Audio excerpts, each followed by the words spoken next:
Hey everybody, what is going on? I hope you guys are all doing well and welcome to another tutorial video. In this video, I'll be explaining to you guys how you can use Google Maps to figure out a distance between 2 points. So let's get right into it.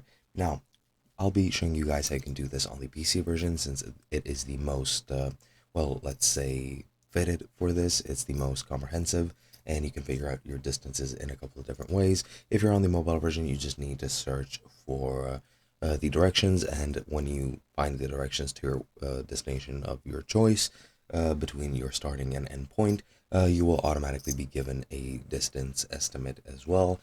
So yeah, you can do it like that.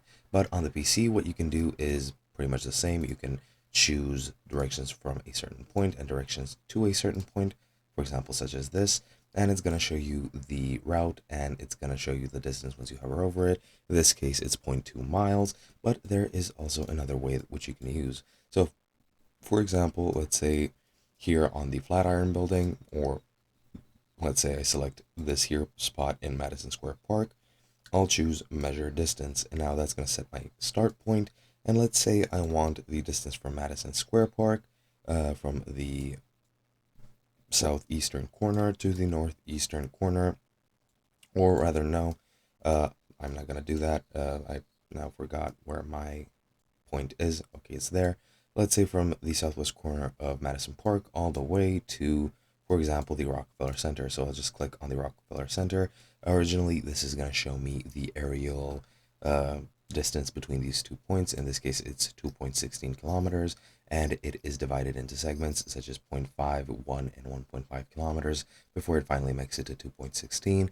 But as you can see, it is the aerial distance, which means it is not fitted to the roads. So what you can do is you can click on any point of the line, and I'm going to make sort of an angle or an elbow, and I'm not sure. There we go.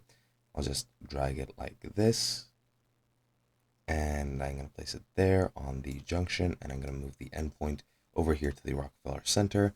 And now I'm going to go down, and I'm going to go over and select this, move it to there, and now I am going to change this a little bit as well.